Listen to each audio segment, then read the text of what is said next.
नमस्कार दोस्तों। बाबूराव की कहानी के अगले भाग में आप सबका एक बार फिर से स्वागत है।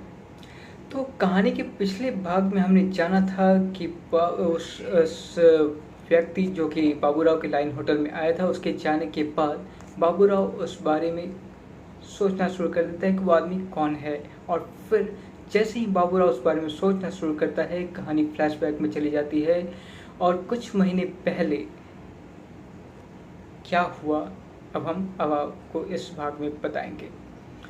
तो कुछ महीने पहले इंडिया नेपाल के बॉर्डर पर स्थान था बिहार और लाइन होटल में आने वाले व्यक्ति का फ्लैशबैक पता चलता है।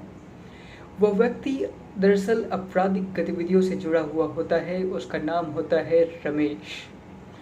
रमेश एक फॉरेन इलीगल एक्टिविटी में इन्वॉल्व होता है और वो चीन कि भारत में, जैसे कि हम सब जानते हैं कि चीन जो कि भारत में कई बार घुसपैठ करने की कोशिश कर चुका है और भारत को परेशान करने के लिए नेपाल का सहारा लेता है। तो उसी दौरान चीन बिहार के रास्ते भारत में एक बार फिर अपने कदम जमाने का प्रयास करता है। चीन अपनी इस कोशिश को संभव करने के लिए अक्सर नेपाल और पाकिस्तान का हितैषी बनने का दिखावा करता है।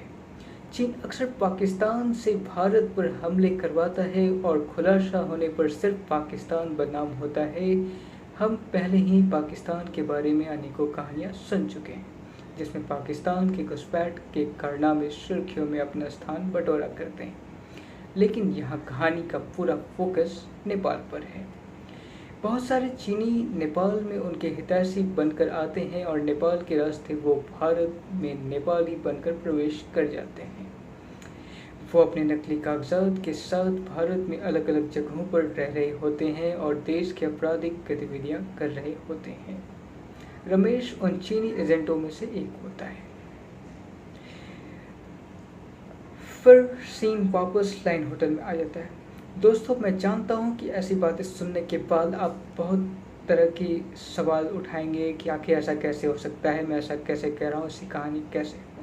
तो मैं पहले ही क्लियर कर देना चाहता हूँ कि ये कहानी पूरी तरह से काल्पनिक है और कल्पना पर ही आधारित है। इसका कोई भी मूलभूत आधार नहीं है।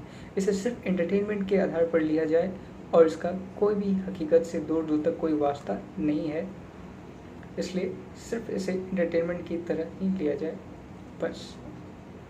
तो कहानी के अगले भाग में हम जानेंगे कि जब ये फ्लैशबैक दिखाने के बाद कहानी वापस उस स्थान पे आ जाती है जहाँ लाइन होटल में बाबूराव मौजूद होता है, तो उसके बाद क्या हुआ।